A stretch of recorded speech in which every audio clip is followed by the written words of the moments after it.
209장 찬송하겠습니다.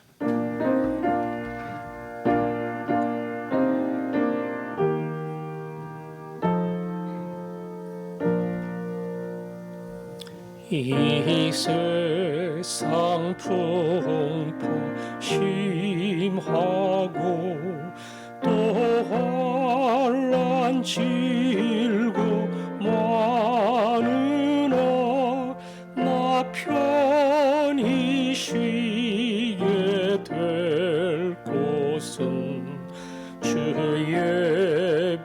예비하신 주의 전 그 향기로운 기름을 주 내게 부어 주셔서 내 기쁨 더해 주는 곳 주 피로 사신 주의 전 주 믿는 형제 자매들 그 몸은 떠나 있으나 주 앞에 기도 드릴 곳 함께 모인 주의 전 내 손과 혀가 굳어도 내 몸에 피가 식어도 나 영영 잊지 못할 곳 은혜의 보좌 주의 전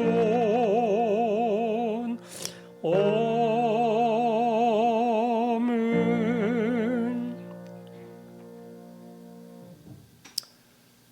영상 예배가 계속 길어지고 있습니다.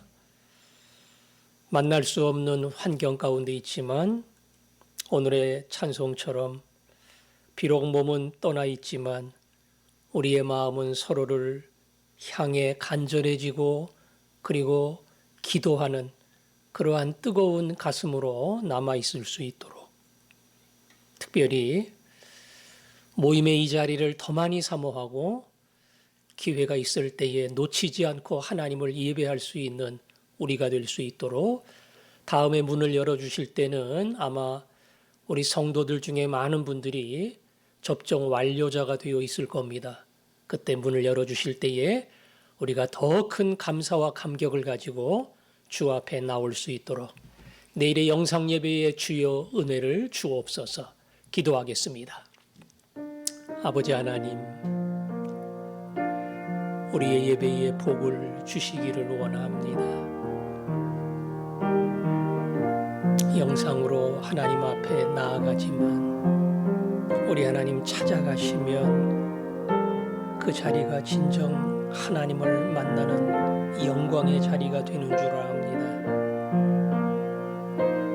사모함, 간절함 주시고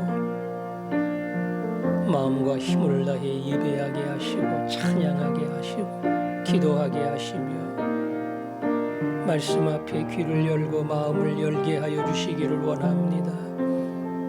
사모하는 영혼을 만족해 하시는 은혜를 저희들이 경험하게 하시고 하늘의 문을 열고 나의 예배를 받으시는 주님을 깨달아 알게 하여 주옵소서. 아버지, 언젠간 우리 모두를 모아주실 그때가 올 텐데 다 기다리게 하시고 사모하게 하시고 예전과 다른 감격의 자리, 영광의 자리가 되도록 하나님 기다림 속에 우리를 준비시켜 주옵소서. 함께 하실 주님을 기대합니다. 찬양합니다. 감사합니다. 아멘. 아멘.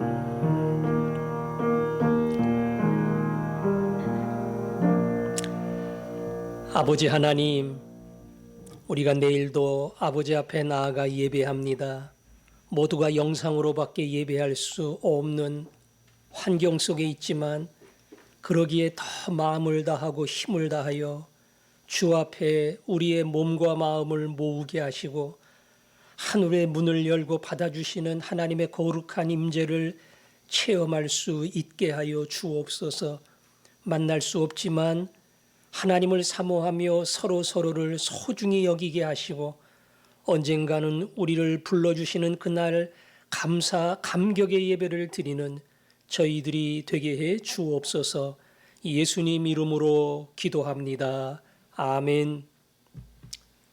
디모데후서 2장 7절 말씀부터 10절 말씀까지 교독하겠습니다. 7절부터 10절까지입니다. 내가 말하는 것을 생각해보라. 주께서 범사에 내게 총명을 주시리라.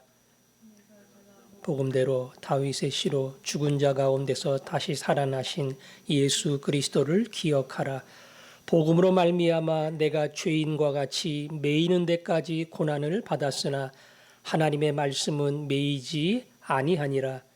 그러므로 내가 택함 받은 자들을 위하여 모든 것을 참음은 그들도 그리스도 예수 안에 있는 구원을 영원한 영광과 함께 받게 하려 함이라.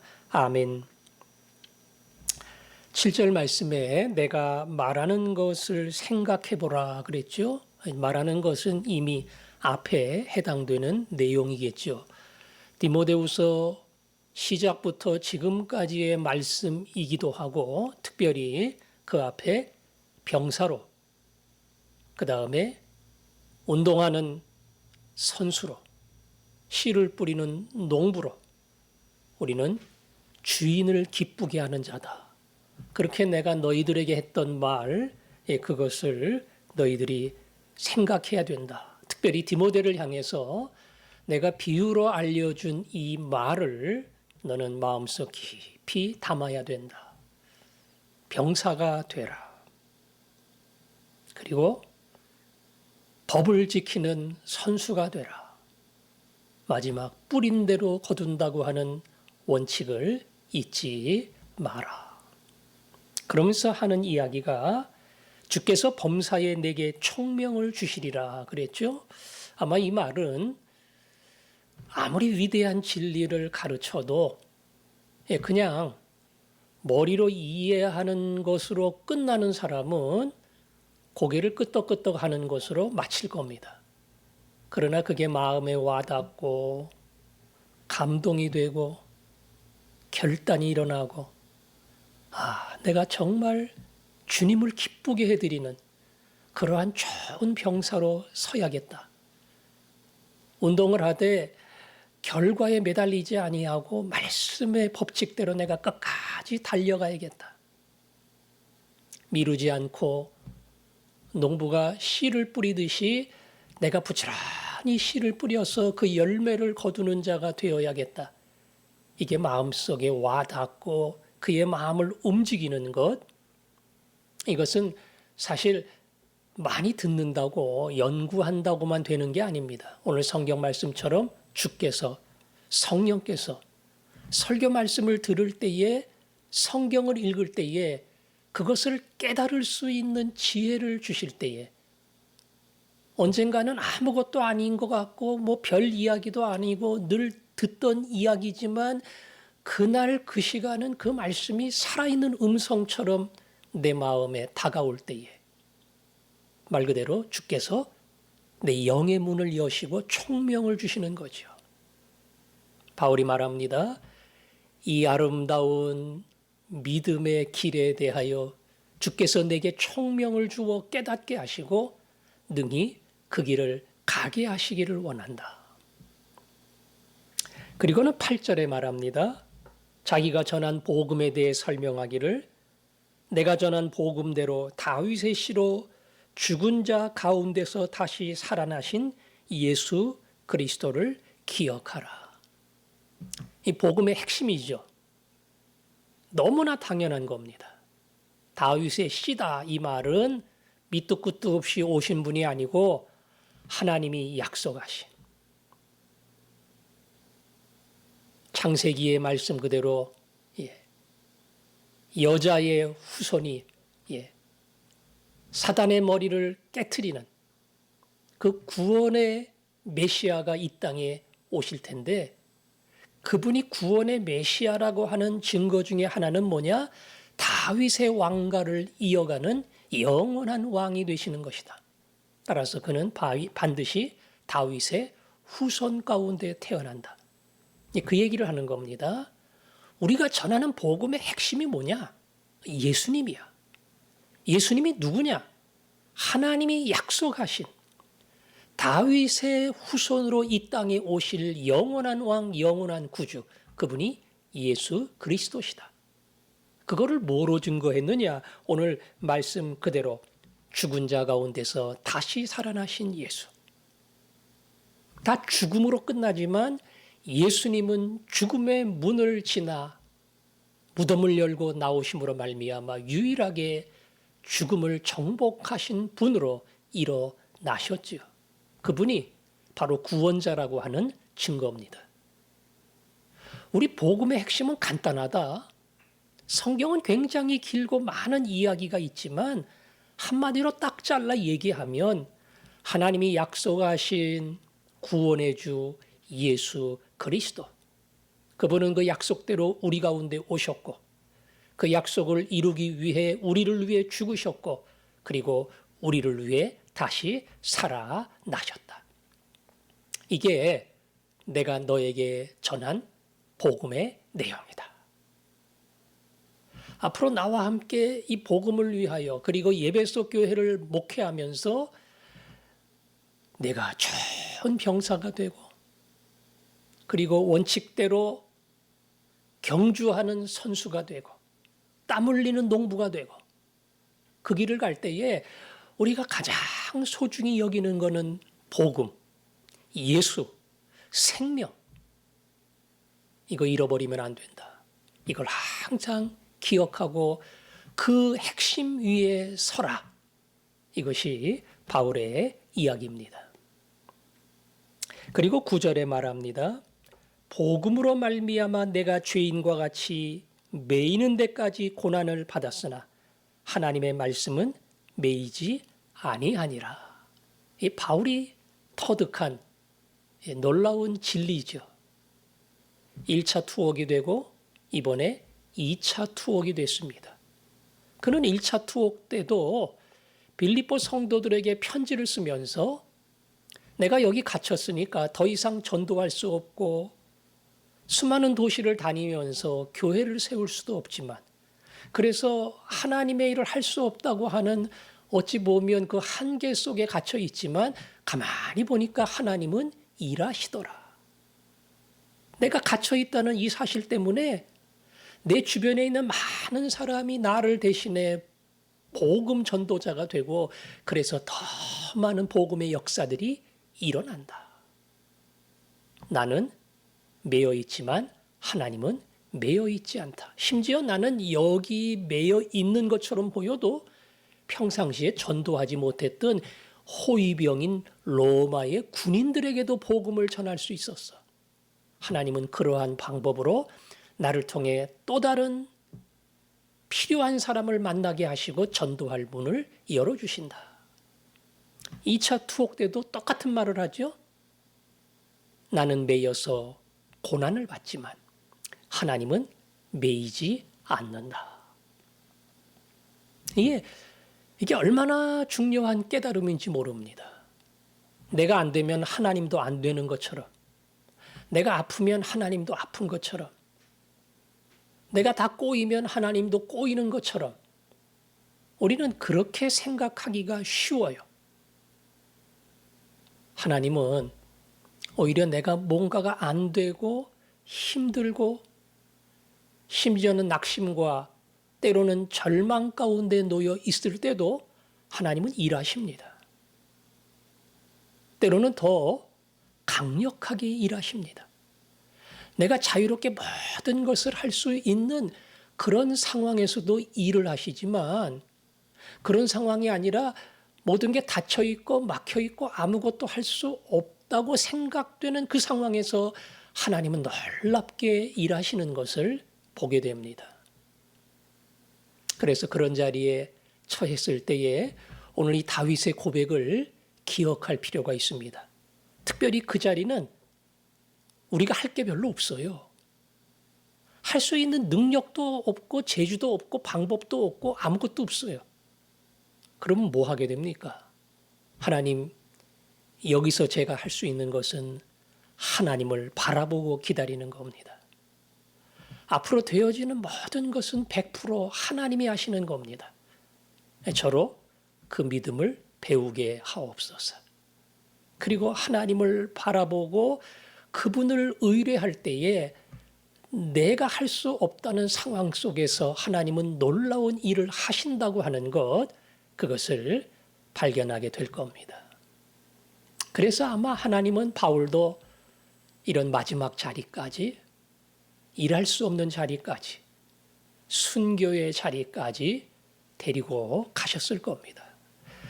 많은 교회를 세웠지만 바울이 순교한 이후에 더 많은 바울과 같은 사람들이 나오게 하시고 하나님의 교회가 부흥이 되며 2000여 년이 지난 오늘날 세계 곳곳에 수많은 교회가 세워지는 그 역사가 제자들을 통해, 특별히 바울을 통해 이방인 가운데 이 놀라운 일들이 일어난 겁니다. 바울 한 사람이 무슨 재주로 이 일을 하겠어요? 그러나 하나님이 일하시는구나, 이걸 알았기에 하나님은 바울의 상황과 관계없이 하나님의 일을 하신 겁니다. 그래서 10절의 마지막 그랬죠. 그러므로 내가 택함 받은 자들을 위하여 모든 것을 참음은 그들도 그리스도 예수 안에 있는 구원을 영원한 영광과 함께 받게 하려 함이라. 택함 받은 자들을 위하여, 너희들을 위하여 그 말이에요. 고난을 받고 갇혀 있고 내가 여기 붙들려 있지만 이걸 내가 억울하게 생각하거나 그래서 불평하지 않고 이걸 다 감당하고 감수한다. 왜? 하나님이 나에게 이 자리로 오게 하셨고 이것을 감당하게 하셨으니까 이걸 잘 감당하고 인내하는 거, 이게 내가 할 일이야. 그리고 그것을 내가 할 때에 이미 말한 것처럼 위대한 복음의 역사, 하나님이 일하시는 것을 보게 하시는 그러한 놀라운 은혜를 나에게 주신다. 그 안에서 내가 뭐 투덜거리고 불평하고 주를 위해 수고했는데 결과적으로 된 게 뭐가 있느냐? 내가 다 드리고 헌신했는데 하나님이 나에게 주신 게 뭐가 있느냐? 아마 그랬다면 하나님이 하시는 일을 못 봤을런지 몰라. 그러나 하나님을 신뢰함으로 모든 것을 내가 참고 그리고 그분이 일하시는 것을 보고 있다. 이건 내게만 해당되는 거 아니다 얘기하죠? 예. 그들도 그리스도 예수 안에 있는 구원을 영원한 영광과 함께 받게 하려 함이라. 나만 그러는 게 아니고 예수를 믿고 택함을 받은 너희들도 구원의 큰 영광을 같이 누리게 하려 함이라. 그 은혜를 너희들도 경험했으면 좋겠어. 너희들도 경험했으면 좋겠다는 것은 너희들도 고난의 자리에 동참했으면 좋겠고, 그 고난의 자리가 막히는 자리가 아니라 하나님은 반드시 고난을 통해서 일한다고 하는 하나님의 특별한 섭리를 보았으면 좋겠다.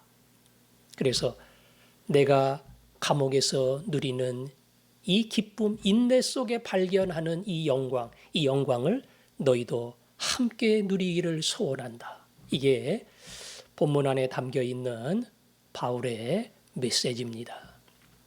예수가 소중하면 복음이 소중합니다. 그게 생명이고 살아야 될 이유고 목표이기 때문에 그렇습니다. 그리고 그것이 절대 진리라면 그 진리를 위해 살아간다는 삶, 이게 내가 가져야 될 기준이고 그 자리에 서기만 하면 뭐 주변에 무슨 일이 있든 결과가 어떻든 내게 어떠한 상황이 벌어지고 내 상태가 어떻게 되든 이건 중요하지 않아요. 그 진리의 중심에 서면 그 모든 남은 것은 하나님이 더욱 아름답게 이루어 가신다. 나도 이 믿음을 가지고 있고 디모데야 그리고 너를 따르는 모든 사람도 동일한 믿음을 가지고 고난의 길에 동참하기를 원한다. 참 쉽지 않은 고백이지만 때로 종종 이거 주님이 원하는 거라면 제가 누구한테 빼앗기지 않고 제가 담당하게 해주세요. 제가 손해보게 해주세요. 제가 헌신하게 해주세요. 제가 제 것을 나눌 수 있게 해주세요. 우리가 그 앞에 나아갈 때에 내 생각을 뛰어넘는 하나님의 역사가 우리들을 통해서 일어날 줄로 믿습니다.